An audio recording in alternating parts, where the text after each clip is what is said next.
Sawadika, bonjour à tous, bienvenue dans une nouvelle vidéo sur ma chaîne Kathleen à Phuket. Aujourd'hui, je reçois sur la chaîne Anaïs. Bonjour Anaïs. Bonjour. Anaïs, elle est agent de voyage. Elle a une agence qui s'appelle Etika Siam et qui est spécialisée dans les voyages donc en Thaïlande et aussi en Indonésie. Oui, en Thaïlande depuis 2015 et à Bali depuis 2019. D'accord.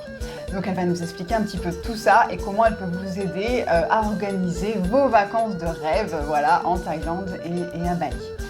Avant d'attaquer la vidéo, n'oubliez pas de vous abonner à la chaîne, il suffit juste de cliquer en dessous. Vous pouvez aussi liker cette vidéo, la partager. Et voilà, c'est parti avec un avis d'expert aujourd'hui avec l'avis d'Anaïs. Donc raconte-nous Anaïs un petit peu ton histoire avec la Thaïlande, quand est-ce que tu es arrivée, voilà brièvement, et comment tu en es venue à créer cette agence de voyage. C'était pas du tout prévu. Ouais. On est arrivé avec mon copain de l'époque, qui est mon mari aujourd'hui, en juillet 2015. C'était juste pour des vacances, voilà, entre 2 années d'études. Et puis finalement, gros coup de cœur, vraiment à peine arrivé, gros coup de cœur pour les gens, pour la culture, pour les paysages. C'était votre première fois tous les deux en Thaïlande? Tous les deux, on ne connaissait pas. J'avais pas mal voyagé du côté de l'Amérique centrale, l'Amérique du Sud. Dans l'Europe aussi, on avait pas mal voyagé. Mais en Asie, c'était vraiment, voilà, plus qu'en Thaïlande, vraiment en Asie, on ne connaissait pas du tout. Donc on est arrivé pour les vacances. Mon mari qui faisait de la boxe voilà, en loisir, semi-professionnel en France, a eu l'occasion du coup de faire un stage de boxe, voilà, de Muay Thai, puisque Muay Thai, il avait déjà quelques bases, mais là, c'était une super occasion voilà, de découvrir vraiment ce sport national avec des entraîneurs thaïlandais. Donc, il a fait son stage. Et puis, en fait, ça a dérapé à la fin des vacances, quand on lui a proposé de rester pour boxer, en fait, vraiment pour faire des boxes en étant payé. En étant payé, oui. Enfin, voilà, il était sous contrat avec un gym qui lui proposait de s'entraîner et qui lui proposait des contrats tous les mois. D'accord. Donc moi, qu'est-ce que tu t'es dit? Moi, j'avais mon double diplôme en tourisme et en langue étrangère. Je m'apprêtais à la rentrée à tenter l'aventure CAPES pour devenir enseignante d'espagnol. Donc voilà, moi, je me suis dit, la Thaïlande... pourquoi pas, même si à ce moment-là, j'avais pas de projet professionnel, on a eu un tel coup de cœur, comme je disais, que je me suis dit, ça peut être une super année de césure avant de terminer mes études et de potentiellement obtenir mon diplôme et d'enseigner. Et donc, études qui ne se sont jamais terminées au final. Ça a été les arguments que j'ai avancés quand j'ai prévenu ma famille qu'on restait en Thaïlande. Puis finalement, ça fait 7 ans, quoi. Voilà, on n'est jamais rentré. Okay. Donc au début, moi, j'avais pas de projet particulier. En revanche, je me suis rapidement rendu compte que en Thaïlande, je pouvais faire marcher mon expérience, mes études, mon diplôme dans le tourisme. Donc j'ai commencé un petit peu à parcourir le pays à sac à dos parce qu'on a fait notre mois de vacances à Ao Nang, dans la région de Krabi, où on est toujours actuellement. 7 ans plus tard, on n'a jamais changé de province. En revanche, voilà, je me suis dit, si on reste là pour quelques mois, j'ai envie de découvrir le pays. Donc mon mari, lui, qui était attaché à son gym, est plutôt resté dans le sud. Moi, je suis partie avec mon sac à dos, toute seule. On s'est rendu compte très rapidement que la Thaïlande, c'était un pays très safe, contrairement à ce que j'avais pu vivre dans certains pays d'Amérique du Sud. On a fait le Pérou, la Bolivie, où on ne s'est pas toujours senti très en sécurité. Je voyageais avec une amie à l'époque. Là, en Thaïlande, on s'est senti tellement dans une atmosphère de bienveillance, et ça fait aussi partie des raisons pour lesquelles on se plaît autant en Thaïlande. C'est que dans un monde aujourd'hui où c'est compliqué de trouver des endroits comme ça, où on se sente bien, où on sent que les gens qui nous entourent sont... Alors, pas toujours, il y a des exceptions. On ne va pas aller dans un coupe-gorge au fin fond de Bangkok, mais les gens sont bienveillants. Donc, je suis partie avec mon petit sac à dos. J'ai commencé à parcourir le pays, du sud vers le nord. Et là, au fil des rencontres... Tout ce que tu as découvert, c'était quelque chose à chaque fois. J'ai commencé à griffonner dans un carnet. Et vraiment, au fil des rencontres, au fil des coups de cœur, je me suis dit, mais en fait, ce qu'on entend des fois sur la Thaïlande, les clichés... Mais en fait, il y a tellement moyen de casser ça et de proposer aux gens... J'avais tellement envie que les gens découvrent la Thaïlande que moi, j'étais en train de découvrir toute seule, quoi. Et en discutant avec un ami belge, qui est lui expatrié depuis presque 20 ans, qui est marié à une Thaïlandaise, qui a son hôtel, un hôtel de maison dans les arbres. D'accord. Il me dit, mais t'as qu'à ouvrir ton agence de voyage pour les Français et faire du voyage sur mesure. Et comme ça, tu ne proposeras que des voyages qui sont à ton image. Voilà. et de la vraie Thaïlande que tu as découvert au fil des mois. Et en fait, ça s'est fait comme ça. D'accord. Il faut savoir que pour ouvrir un business, une compagnie en Thaïlande, il faut être associé à une personne de nationalité thaïlandaise. Donc, je me suis associée à son épouse, qui m'a aidée dans toute la partie formalité, visa, work permit, toutes les démarches légales, les traductions, la comptabilité. Donc, en fait, elle s'occupe de tout ça. Ouais. Et moi, je gère le reste. Donc, il a fallu que je monte mon site internet, que je réfléchisse un petit peu à comment organiser logiquement, comment mettre en forme en fait tout ce que j'avais découvert, vraiment les matérialiser en des circuits que je pourrais vendre à des voyageurs. Donc, ce que j'ai fait, c'est que je suis partie sur des voyages thématiques pour mon site internet, pour que les gens, quand ils cherchent leur voyage, ils se retrouvent dans certains thèmes. Donc, on a des voyages qui sont plutôt des voyages familiaux, des lunes de miel, des voyages un peu plus sportifs, avec des vacances plus sportives, plus actives. Qu'est-ce qui marche le mieux, en fait, dans tout ça? Tu te rends compte maintenant, après les années? Ma clientèle principale, c'est une clientèle familiale et aussi de lune de miel. Donc, des jeunes couples qui viennent de se marier. Après, comme je fais du sur-mesure, si dans la semaine, j'envoie 15 devis, ça peut être 15 programmes complètement différents. Après, l'idée, c'est vraiment de trouver un équilibre entre un petit peu de culture, un petit peu de nature, une immersion dans un parc national pour observer des animaux en liberté, pour dormir justement dans des hébergements un peu insolites, des maisons dans les arbres, des bungalows flottants, et terminer par du balnéaire, parce que c'est rare que je propose un circuit qui n'inclut pas un tout petit peu de balnéaire, parce que bon, les gens, quand ils viennent en vacances, même s'ils ont besoin de voir beaucoup de choses, de découvrir beaucoup de choses, il faut quand même un petit peu... oui, puis c'est toujours mieux de l'inclure à la fin pour finir sur, bon, allez, j'ai bien découvert, j'ai bien voyagé, et puis maintenant je me repose 2-3 jours à la fin. Ça se fait plutôt comme ça. Ça m'est arrivé peut-être 2 ou 3 fois de le faire dans l'autre sens, avec des gens qui me disaient, là on arrive en vacances, mais on est tellement fatigué que si vous nous proposez déjà la découverte, on va être incapable de profiter. Donc s'il vous plaît, on voudrait commencer par de la plage, mais ça arrive parfois. On peut faire les deux, un peu au début, un peu à la fin. Exactement, mais ça arrive vraiment pour des gens qui ont besoin d'abord de décompresser, de bronzer un peu, et ensuite qui veulent prendre le temps avec l'énergie qu'ils ont récupérée de découvrir le pays. Tu remarques que les gens viennent combien de temps en général en Thaïlande? Jamais moins d'une semaine. Avec le vol, ça ne vaudrait pas vraiment le coup.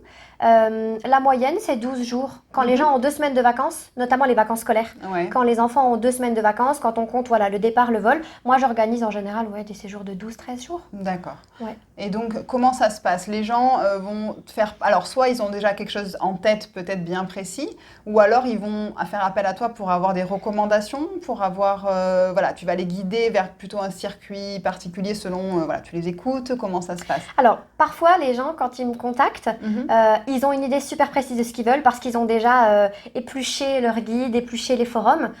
Et puis, ils ont aussi des fois épluché mon site internet. Donc, ils me disent « Ah, moi, j'aime bien ça dans votre circuit familial. Et puis, on a aussi repéré ça dans tel circuit. » Donc, ils veulent un mix.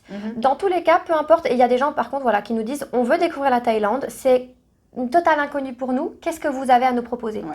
Mais pour moi, ça, c'est une question tellement vaste parce que, comme on disait, c'est du sur-mesure, 15 voyageurs. Enfin, il y a autant de voyages que de voyageurs. C'est immense, la Thaïlande est immense, c'est un grand pays quand même. Donc, en général, quand les gens me contactent, soit par les réseaux sociaux, donc la page Instagram, soit le site internet, soit de plus en plus directement sur mon adresse mail parce que le bouche à oreille depuis l'ouverture a fait que les gens souvent me contactent pour me dire que des amis ou de la famille ont déjà voyagé avec moi.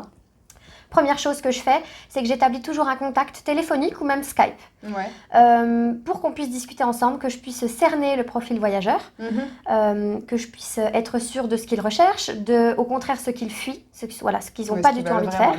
Et puis, j'ai besoin aussi d'avoir une idée de leurs attentes en termes d'hébergement parce que je peux proposer le même circuit en guest house, en hébergement chez l'habitant, comme je peux le proposer en hôtel, 5 étoiles. J'aime pas trop moi les hôtels de chaîne. En revanche, quand on me demande du luxe, j'aime bien travailler avec des beaux boutiques hôtels, des hôtels de charme, Mais c'est-à-dire que quelqu'un va pouvoir découvrir exactement la même chose de la Thaïlande en logeant dans des hébergements complètement différents. Donc ton agence, elle s'appelle Etika Siam, et donc j'imagine que Etika vient du mot éthique, et donc c'est quelque chose qui pour toi est important à tes yeux. En quel sens, au fait, ton agence est éthique? En plusieurs sens. En tout cas, j'essaye vraiment de travailler sur cette ligne-là. C'est que, comme je disais tout à l'heure, la Thaïlande, beaucoup de personnes en ont une image qui commence à être un petit peu biaisée. Moi, j'essaye vraiment au maximum de faire voyager les gens en Thaïlande, dans la vraie Thaïlande, la Thaïlande éthique. Et plusieurs choses. Donc déjà, je ne propose jamais rien que je n'ai pas expérimenté avant. Donc tout fait, tout ce que tu proposes. Tout. Et puis souvent il faut réitérer puisque un hôtel d'une année sur l'autre, changement d'équipe, changement de managing, un hébergement un peu insolite après une grosse mousson s'il n'a pas été bien retapé, voilà, on peut avoir des surprises. Donc ça c'est un gros travail, c'est la plus grosse partie de mon travail avec mon équipe, d'aller tester, d'aller vérifier les adresses. Donc il est éthique en ce sens-là, c'est-à-dire que je suis sûre de ce que je propose, je sais où j'envoie mes voyageurs, je sais où va leur argent, ça c'est super important. Et puis éthique dans la façon de découvrir le pays, c'est-à-dire qu'on essaye vraiment de proposer aux voyageurs d'être au plus près des locaux, de les rencontrer, mais de les rencontrer pour de vrai, de leur proposer des vraies expériences en immersion, de découvrir leur mode de vie. J'essaie de varier aussi les moyens de transport, le train, le bus, le vélo, la pirogue, ça, une fois encore, pour des voyages en famille, c'est chouette parce que les enfants, ils ont besoin aussi qu'on leur montre tout cet éventail-là de possibilités. Alors, en général, comme c'est du voyage privé, les gens passent d'une ville à l'autre avec mes chauffeurs, mais dans les villes, c'est chouette de pouvoir proposer un peu de pirogue, un petit peu de vélo, un petit peu de train. Et il y a des guides, au fait? Tu as des guides avec qui tu travailles en Thaïlande? Oui, j'ai des guides avec lesquels je travaille très régulièrement. Alors, ils ne travaillent pas forcément exclusivement avec Etika Siam parce que je ne pourrais pas leur garantir de travailler 30 jours sur 30. En revanche, je travaille avec des guides qui, quand je leur propose une mission avec des voyageurs, répondent toujours présents. Ils parlent français ou non? J'ai des guides francophones et des guides anglophones. D'accord, donc tu as vraiment les deux. Parce que parfois, ce qui inquiète un petit peu les francophones, c'est de se dire, bon, nous, on ne parle vraiment pas bien anglais. Alors, le thaï n'en parlons pas, mais donc ils ont peur de peut-être pas comprendre si quelqu'un les suit. Ou voilà, donc oui, il y a peut-être cette possibilité-là aussi. Oui, et c'est souvent pour ça qu'on me contacte. Enfin, d'ailleurs, moi, je travaille jusqu'à maintenant qu'avec la clientèle francophone parce que j'ai tellement à faire avec cette clientèle-là que j'ai même pas eu le temps, si j'avais voulu, de me développer sur la clientèle forcément anglophone. Mais souvent, ça fait partie des premières demandes. Quand j'ai le rendez-vous téléphonique avec mes voyageurs, c'est une des premières questions. Est-ce que, s'il vous plaît, on pourrait avoir des guides francophones ? Et je trouve que c'est indispensable, notamment pour la première partie du séjour, quand on est dans la visite de temple, dans l'immersion, dans la culture bouddhiste. Si on ne comprend pas ce qu'on nous dit, au bout de 10 minutes, on décroche. Donc non, l'avantage, c'est que mes voyageurs, quand ils arrivent à Bangkok, ils sont plongés déjà pendant quelques jours avec un de mes guides francophones. Parce que dans les grandes villes, c'est facile d'avoir des guides francophones, notamment Bangkok, Chiang Mai. En revanche, quand mes voyageurs sont sur la deuxième partie du voyage, donc en général qui est une partie plus verte, plus nature, dans un parc national, que ce soit dans le nord ou dans le sud, là, je travaille plutôt avec des guides anglophones qui vont quand même permettre aux voyageurs de profiter de leur journée. Il n'y aura pas une avalanche d'informations. Oui, c'est juste un référent qui va vous aider et puis est là pour répondre à vos questions. Exactement. Et donc, fais-nous un petit peu rêver peut-être que les choses que tu proposes qui sont vraiment extraordinaires, que ce soit dans un logement, que ce soit dans, je sais pas, quelque chose à découvrir qui est un petit peu original. Qu'est-ce qui te vient comme ça? Ce que j'aime le plus, comme je disais, c'est vraiment les rencontres avec les voyageurs. Et donc, ce qu'on essaye de faire, c'est permettre aux voyageurs de vivre pendant quelques heures ou quelques jours, vraiment le quotidien des Thaïlandais, mais vraiment des Thaïlandais à la traditionnelle. C'est-à-dire que j'aime bien faire dormir mes voyageurs dans des petites maisons traditionnelles thaïlandaises, vraiment avec les toits traditionnels sur pilotis. Chez l'habitant, est-ce que ça arrive? Chez l'habitant, ça arrive très souvent, notamment dans la région de Bangkok, mais quand j'envoie ma famille dans une certaine famille thaïlandaise, qui se reconnaîtra peut-être en regardant cette vidéo, le matin, ils se font réveiller à 5h30 et ils vont participer à l'aumône aux moines qui a lieu chaque matin. Oui, vers 6h. Voilà. Et ça permet vraiment cette journée-là, elle est axée sur comment vivent les Thaïlandais au jour d'aujourd'hui qui continuent de pratiquer la culture thaïlandaise parce que ça se perd quand même de plus en plus. Mais donc de 5h du matin, ça commence avec l'aumône aux moines et puis ensuite une découverte des temples en tuk-tuk. Voilà, pas en voiture, vraiment en tuk-tuk, donc les petits tuk-tuk traditionnels. Ouais. Pas les tuk-tuk qu'on a ici à Patong, si vous connaissez. Les tuk-tuk complètement... avec la musique à fond. Non, j'ai des chauffeurs très responsables qui savent qu'ils conduisent mes voyageurs, mes familles, donc qui ont une conduite irréprochable. Donc voilà, matinée de découverte des temples à bord d'un tuk-tuk. Ensuite, on va dans une famille où on découvre comment est cuisiné le fameux pad thai. Pad thai ou autre plat traditionnel à la demande, mais en général, c'est le pad thai. Oui, c'est ce qui reste dans l'esprit des gens. Et puis ensuite, mes voyageurs vont visiter une petite fabrique de desserts traditionnels de la région. Donc, j'ai réussi à tisser des liens avec cette famille qui a la fabrique familiale pour pouvoir vraiment, et là j'ai l'exclusivité pour le coup, on entre dans la fabrique et on voit tout le processus de la fabrique. Et on mange? Et on mange, évidemment. Évidemment, ce ne serait pas intéressant. Et puis ensuite, massage traditionnel, mais vraiment voilà, dans un cadre super authentique. Et puis la nuit suivante, en général, c'est encore une nuit un petit peu insolite. Donc soit en bungalow flottant sur un lac, soit en maison dans les arbres, dans un parc national. J'ai pas mon préféré, mais souvent, voilà, pour moi, un voyage, il est réussi quand je termine le programme et je me dis, waouh, ça j'aimerais le refaire parce que ça plaît et ça plaît. Et quand je me dis que mes voyageurs vont vraiment pouvoir, voilà, en l'espace de 10-15 jours, découvrir à la fois toutes les facettes de la culture, dormir dans des hébergements insolites, dans des hébergements traditionnels, puis ensuite sur la partie balnéaire, dans des hébergements plus confortables, qui vont pouvoir découvrir la gastronomie, qui vont pouvoir découvrir voilà, l'aspect un peu philosophie bouddhiste. Les massages qui font partie vraiment de la culture aussi. En général, quand on arrive à cocher toutes les cases, observer des animaux voilà, en liberté, terminer sur des belles plages, en général, le contrat il est rempli. Et puis, les voyageurs, quand j'ai l'occasion de les rencontrer en fin de séjour, parce que ça fait partie aussi des aspects éthiques, comme tu me demandais tout à l'heure. Pour moi, quand j'ai échangé pendant des semaines, voire des mois, par téléphone, par email, par message avec mes voyageurs, c'est super important de les rencontrer. En fait, ils ont fait 10 000 km pour venir jusqu'en Thaïlande. Je suis capable... alors, quand les gens terminent par la région de Krabi, pour la partie balnéaire, c'est d'autant plus facile pour moi d'aller les rencontrer. Mais ça m'arrive très souvent de prendre un avion pour Bangkok ou de monter dans le nord. Oui, quand je me rends compte que sur la même semaine, j'ai par exemple 3 familles, pour moi, c'est chouette. Puis ça me permet une fois de plus de me dire, bon, ce mois-ci, c'est à Chiang Mai que je pourrais faire mes inspections. J'arrive à tout... Oui, de goupiller exactement. Comme tu peux. Voilà. C'est super. Et après, de pouvoir rencontrer les gens sur place qui sont en train de vivre leur voyage, c'est super important pour moi. Ça me permet de recueillir les avis à chaud, d'échanger avec eux. Et puis, je pense aussi que c'est important pour les gens de mettre un vrai visage et de matérialiser cet échange qu'on a eu, de la personne qui a Tu es là, tu es sur place et c'est pas... Voilà, ils sont contents de mettre, vraiment de te voir et de te rencontrer. Au niveau logistique, est-ce que tu t'occupes aussi, par exemple, des billets d'avion, des choses comme ça? Comment ça se passe? Parce que les gens ont beaucoup de questions par rapport à ça, souvent. Je m'occupe des vols internes, des traversées en bateau, des nuits en train. En revanche, en tant qu'agence réceptive, je ne m'occupe pas des vols internationaux.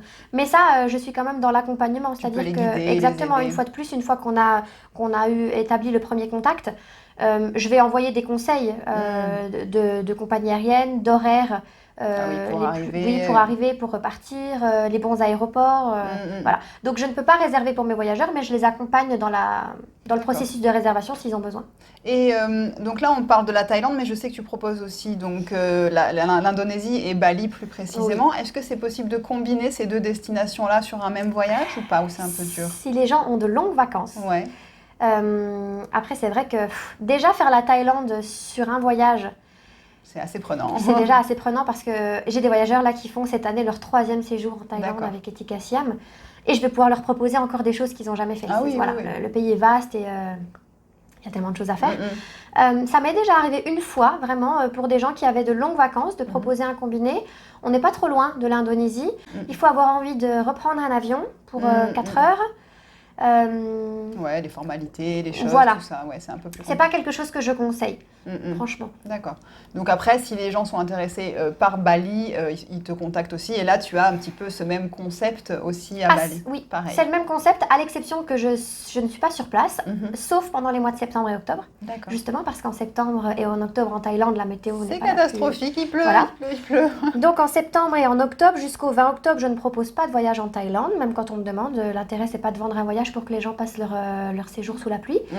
En revanche, la météo est inversée en Indonésie et c'est l'avantage en fait. C'est que je peux proposer tout à fait Bali et l'Indonésie pendant les mois de septembre, octobre, jusqu'à mi-novembre, puisque la mousson est inversée et à Bali, il pleut de novembre à avril. D'accord, donc... Mais c'est le même principe, c'est-à-dire que j'y suis allée plusieurs fois, de plus en plus longtemps. J'ai trouvé mes guides.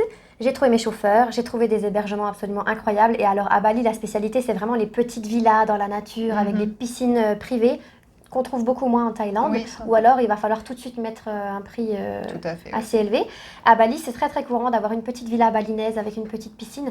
Donc pour les lunes de miel, la destination se prête énormément. Rien que le mot Bali fait tout de suite rêver, et on voit tout de suite sa petite maison comme ça. Mais Bali, ça fait aussi partie des destinations qu'on entend de plus en plus comme des destinations touristiques, bondées de monde. Ça, c'est vrai si on reste sur la côte ouest, par exemple. Mais comme ce serait valable en Thaïlande, dans certaines grosses zones touristiques...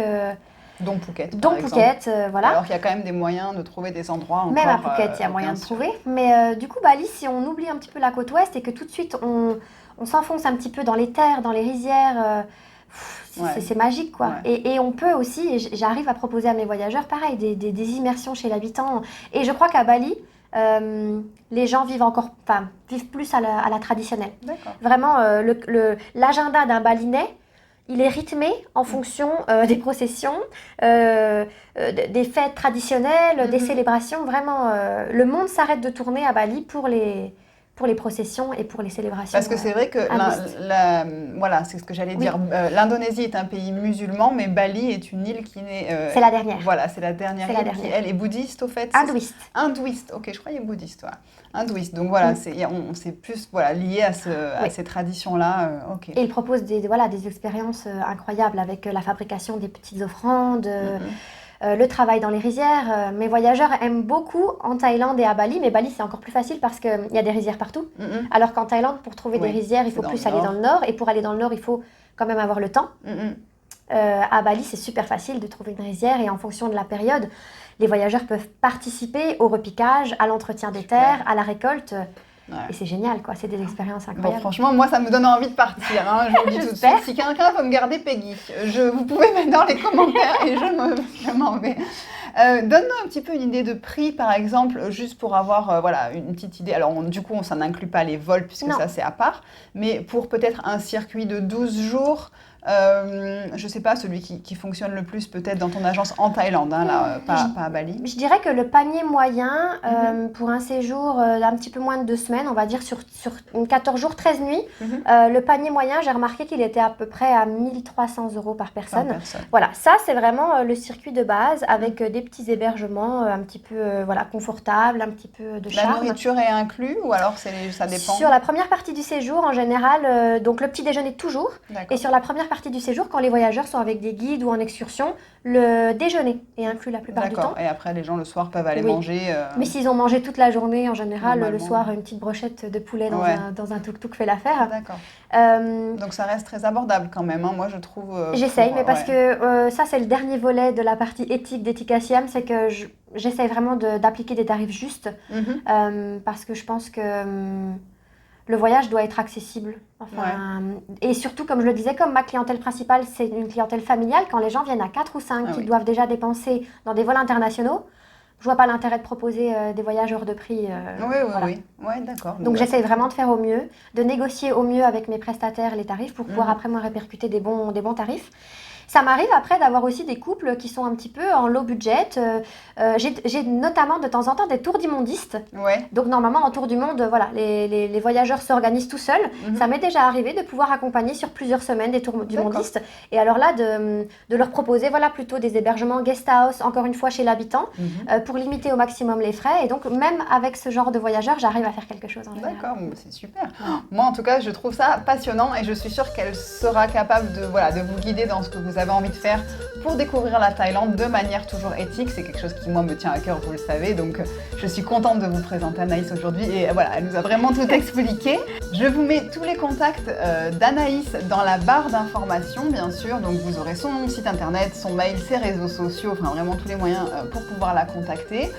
En tout cas merci Anaïs, c'était passionnant. Merci beaucoup. Vraiment, je pense que tu vas avoir plein de gens qui vont te contacter parce que tu es passionnée par ce que tu fais, ça se voit, ça s'entend. J'essaie. Oui.